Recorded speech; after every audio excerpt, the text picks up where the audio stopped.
Hi there, I'm Caitlin from Follow the Camino, and I'm joined here by Daniel, who is one of the physiotherapists at ReBalance Physiotherapy in Dublin. ReBalance is one of the fantastic physiotherapists that you can come to before your Camino to help you get ready for the Camino and deal with any niggles or aches that you've got, or afterwards if you do require any rehabilitation afterwards. So thank you so much for joining us. No problem, Caitlin. Thanks for all the compliments. You're welcome. So I guess we'll start with before the Camino or before any walking holiday or long journey. Yeah. You'd obviously expect to see some changes in your body while you're doing training, and you might see some injuries. So with the training that we've got at Follow the Camino, you helped us to design that. The programs, yeah. It's very, very good. And it includes some strength training. Do you just want to talk us through the importance of strength and stability training when you're preparing yourself for a big walk? Yeah, so I think the most important thing, obviously, if anyone's starting a program with this, is obviously make sure medically you're fit to do it as a start. So forget about the injuries and things like that from like the heart point of view, kidney issues, everything like that, is to make sure that you're given the all clear by your doctor, your consultant to start with. After that then, when you look at any injuries, flexibility is a big part of it, but flexibility is great kind of in more short term. It stops you from kind of overreaching one thing. If you come back from a big walk and your muscles are tight, it helps you to loosen them up. But the big thing to stopping injuries and preventing injuries is strength. So it's making sure the strength is in the muscles, because if not, they're strained, they're working really hard all the time, they're working harder than they should be, and that's how muscles get little tears in them, because they're just overused the whole time. So building strength builds up the size of those muscles and makes them more robust against injuries. So strength is one of the most important things for preventing and also your rehab afterwards. Fantastic. Okay. And as I said, part of the training plan that we have online does include a set of stretches there. And yeah. I believe they also help with stability. So when you're walking along, you're not going to be falling over. Exactly. So you don't be rolling your ankles and things like this. So what we've started with the program is we've looked at where most issues are for walkers. It kind of extend that into runners if you want, but for walkers to start with, it's going to be ankle, calf, knee, hip and back injuries. It's going to be something in that region. It's going to be a lower body injury.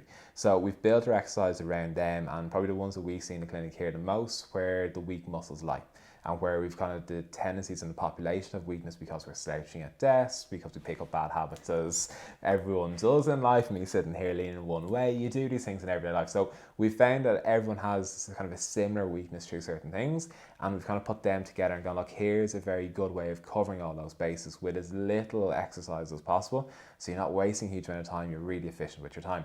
So we started off with kind of in around the core and making sure that your pelvis and your foundation for where your legs move from basically is really solid. So we started with that, and in each level we've made 3 levels. So for each exercise we've made a kind of an easy, a medium, and a difficult, and as we've built up through the difficulties, we've made it that you build in more stability, because there's no point in being able to lift a big heavy weight and carry it around if you walk down the street and you slip on a leaf and all of a sudden you roll your ankle or you fall over. So it's all about controlling our bodies to start with. So that's why we've built in all these stability exercises.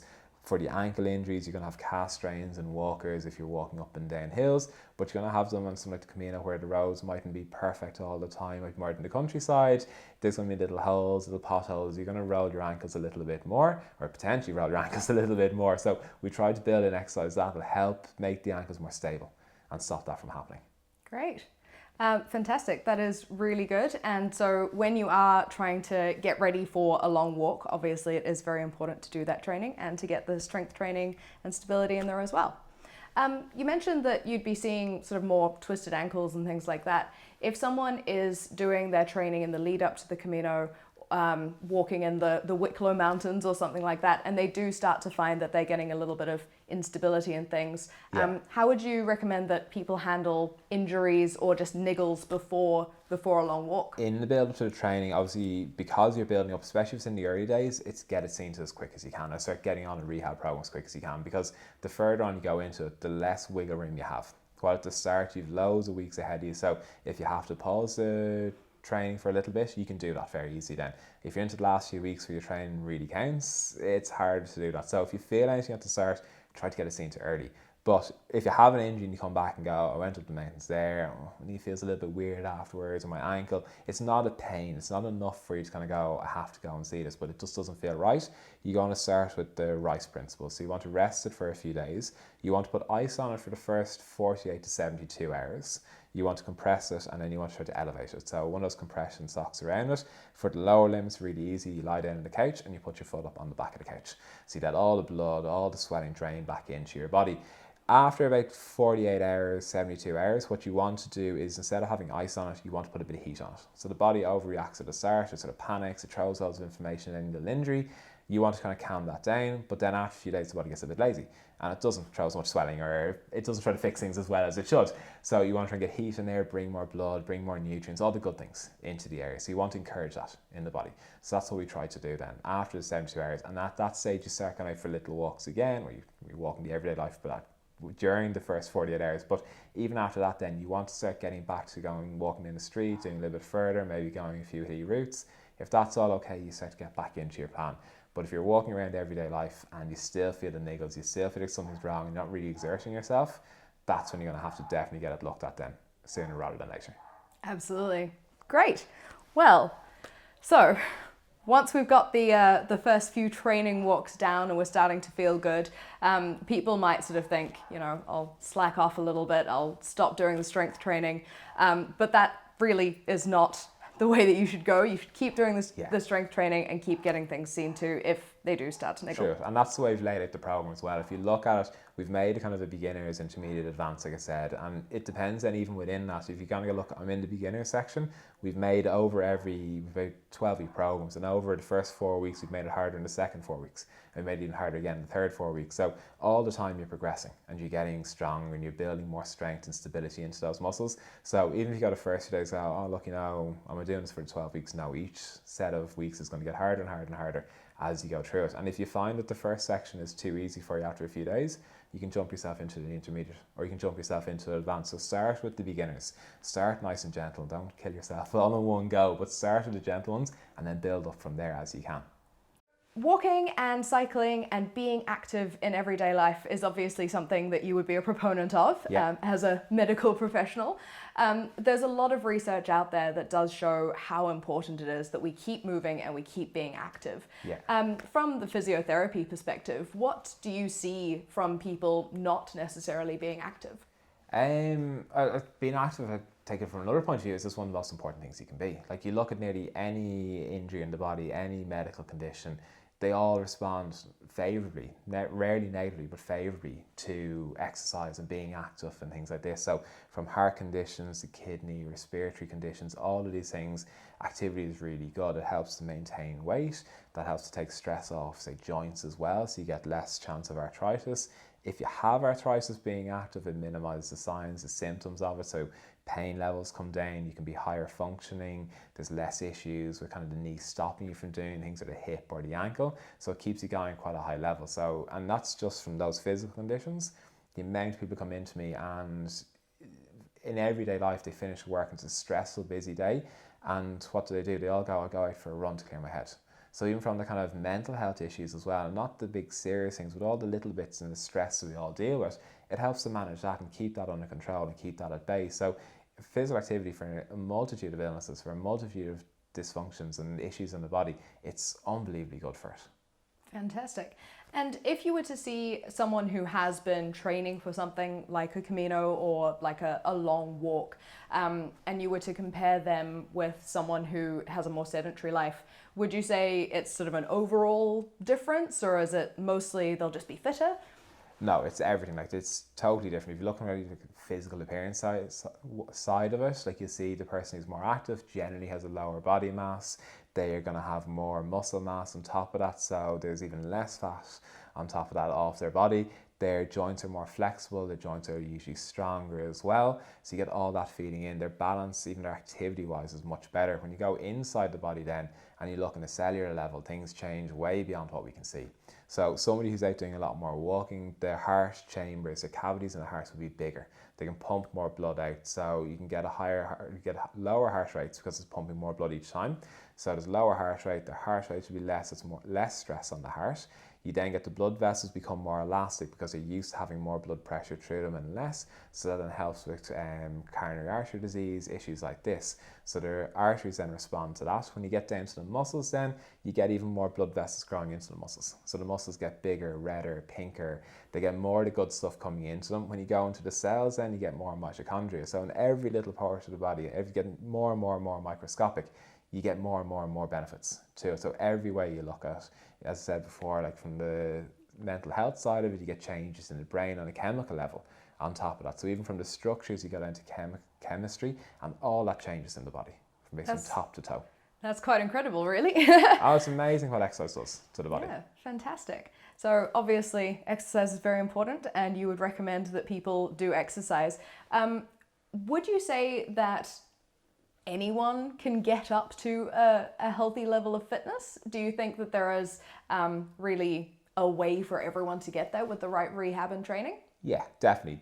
Not everyone gets to the same level. Obviously, there's certain health conditions, there's certain physical abilities. I'm not going to go to the Olympics, but it doesn't mean that I have to aim for that. I have to aim for what's realistic for me. So our bodies might only let us get to a certain point, but whether we don't have the time for it, whether we're being a bit lazy, whether we're just not bothered, we'll only get to maybe half that potential. So there's always a little bit that you can push up to, and the ceiling for that potential, it may be physical, it may be a health condition, it may be something like arthritis, but you work around it. So something like maybe someone who's knee or hip arthritis and they find walking to be quite difficult, you could look at, say, one of the cycling holidays and something like that. So there's always ways you can manage around it and work around the person to keep them active, keep them fit. But the worst thing you can do is go, oh look, you've got arthritis in your knee, tough luck, time to deal with it and just get on and forget about those fun things you want to do in life. The more you keep yourself active, the more you keep yourself doing these things, there's a social component to it as well, the more you enjoy your holidays. So it's trying to keep you doing the things you want to do, make your body as optimal as it can, and then for the bits that give it a ceiling or give it a limit, you work around them with different things. So it's always about trying to find what works for the person and make it as individual specific as possible, and not just go, well, we all should be aiming for the Olympics. We're not going to get there, but you have to give everyone their own individual target and work towards it. Fantastic. And you've just mentioned there cycling as an alternative to walking for certain physical limitations. Yeah. Is that something that you would recommend for specific types of physical challenge that people have? Yeah, so it depends on, well, number one is that if someone likes it. If they don't like cycling, there's no point in sending them down that route, but it's always an option, and they don't see it as cycling it themselves. They can be going across this amazing countryside that they get to see. So you kind of build them more towards that and go, well, look, this is another way of doing it. So you get their interest to build around it. But cycling is great for if you want to reduce impact through someone's joints, through their legs, through their knees, the hips, any arthritis through there. People who may have had like back pain and sciatica, you can get on a more upright bike. So the different types of bikes, you don't have to think about yourself as being in Tour de France and bent over a bike and all this sort of stuff. You can have some that's maybe a little more like one of those Dutch bikes and being a bit more upright, or a hybrid, which would be better for the Camino, but having something like that where you're taking stress off the back, you're taking stress off the joints, and it works perfectly for some populations like that of people.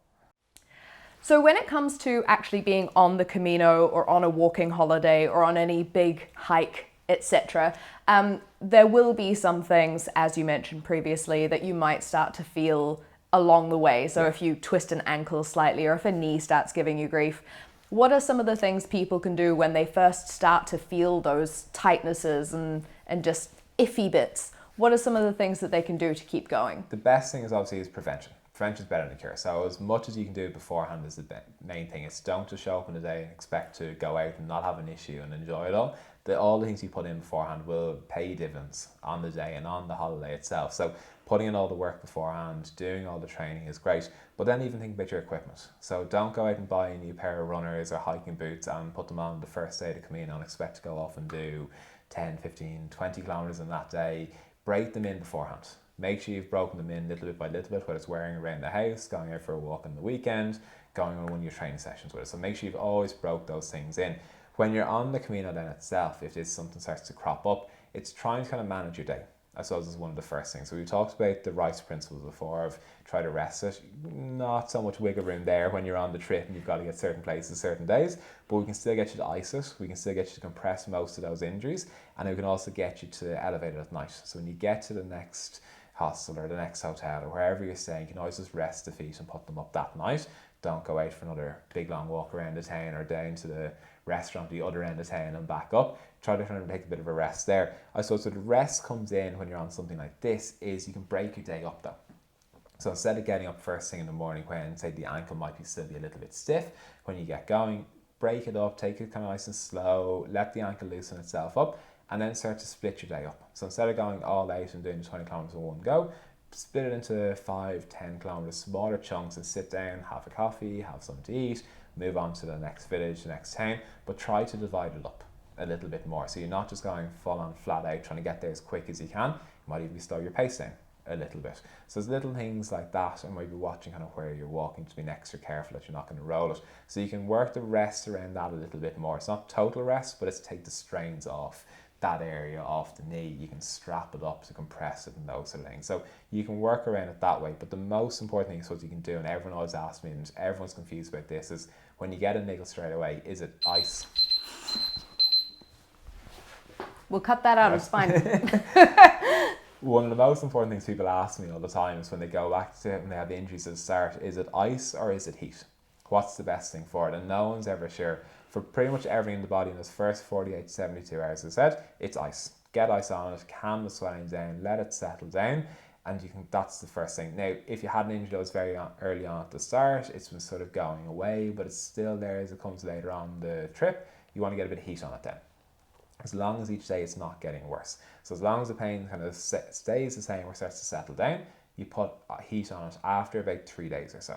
If every day it's staying there and then you go out one day and you have a big long walk and you thought you're feeling really good and you overexert yourself and all of a sudden the pain shoots up again, it's back to ice. So any big increase in pain, it's ice on it. If it's the same, starting to drop down, after 3 days, get rid of the ice and put heat on it from then.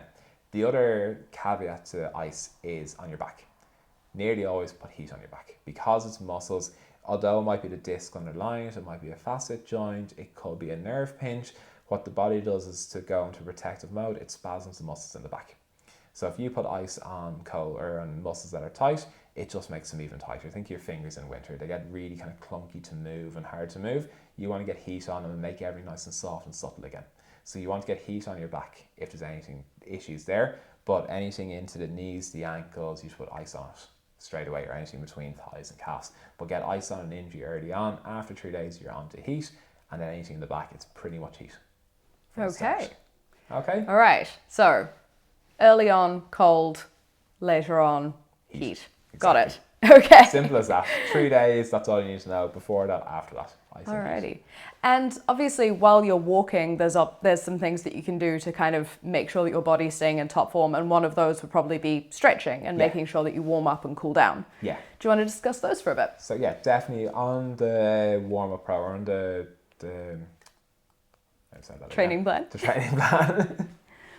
So on the training plan that we gave you, we have the strength exercises as the first 5 or 6 exercises. But then the last 3 with some stretches, and they're stretches that you should be doing before and after every walk as well. So it's something you should bring into the holidays, not just again to go out and run through the 20 kilometers as quick as you can. It's to enjoy it, enjoy everything around you. But start off just going at a slower pace. First, start to get the heart rate up. That's one of the things that you want to get the heart slowly building itself up. If it goes too quick, you start to overexert yourself too early from the heart's point of view, and it doesn't like that. But even from the muscles, the joints, everything's very stiff early in the morning. Everything stiffens up because you've been flat out at night, all the muscles, you haven't been moving them, so everything gets a little bit tight. So you want to start your day, you want to stretch everything out gently, and you want to get yourself moving. So all the stretching exercises that we've given you, they're all 30 seconds of a hold. The first 20 seconds, what happens is the muscle starts to get stretched out, and then it starts thinking it's going to be overstretched, and it feels like it's going to tear. So the muscle naturally pulls itself back. So for the first 20 seconds, you're actually pulling against the muscle itself. It's a natural reaction in the body, you can't turn it off. After 20 seconds, the muscles actually, will relax, and you start to get to stretch into them. So that's why the 30 seconds is really important, those stretches. The first 20, you're not getting a huge change. 20 to 30 seconds is when you get the benefit. Beyond 30 seconds, you're not doing much more.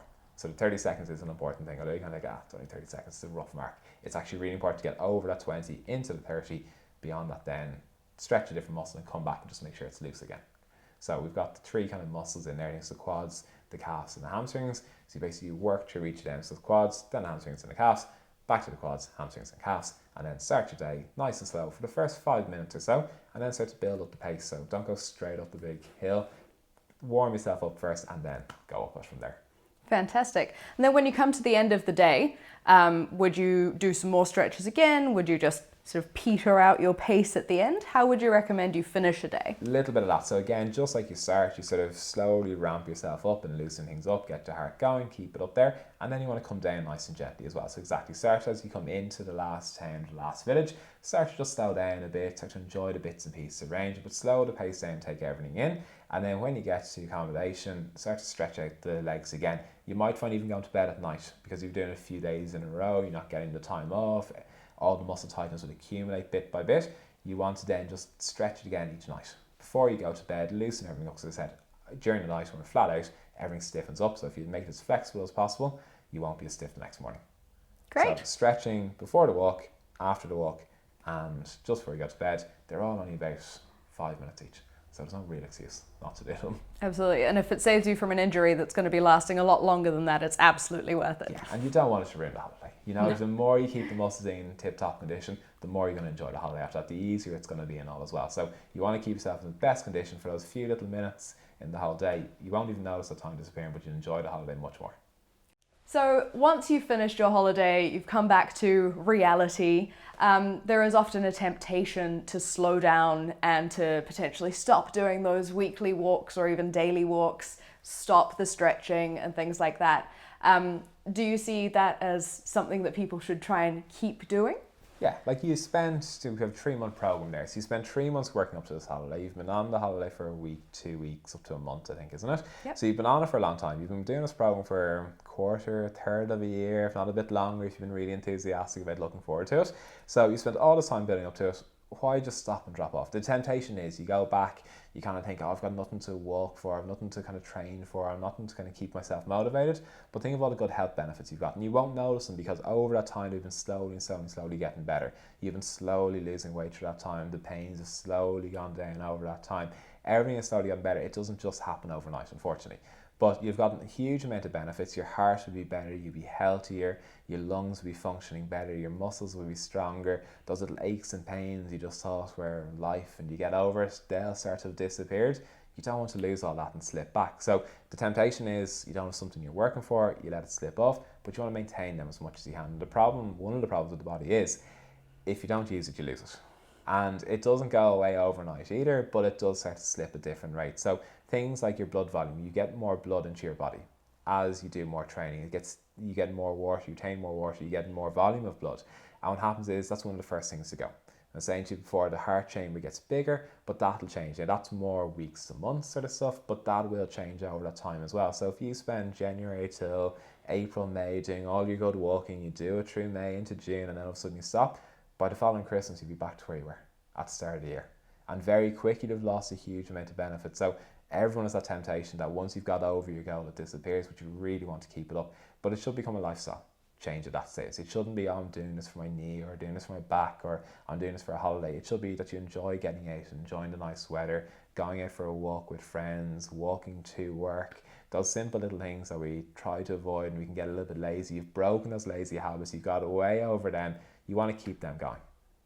Absolutely. And hey, if all else fails, you just book another holiday and Exactly. then you've got a reason to keep training. Yeah, and another part of the Camino, so there's even new stuff you're going to see. Exactly. There's multiple routes. So once people are in that sort of better space and they are sort of keeping going with the training, would there be something that you'd sort of expect to see if they did start getting niggles? What sort of things would you expect them to be sort of feeling or having to watch out for? In the long term then, you want to be kind of very careful more of knee and back and ankle injuries. So they're probably the main ones. When I talk about the knee, I kind of mean the quads on top as well, and the ankle means the calves that lead into it. But any of those sort of joints are where you're going to see most of the walking injuries. So you might get a little bit of pinch, you might find plantar fasciitis underneath the foot, especially when there's a lot of walking. You'll find some pain in there. Especially that comes from the tightness in the calves and excessive amounts of walking, putting too much strain through the feet.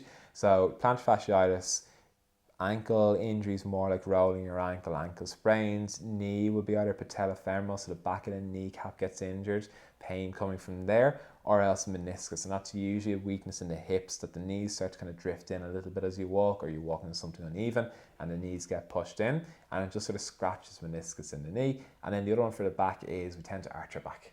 when we walk, and we overarch it, especially if we start to get tired, we kind of plod along a little bit and things like that.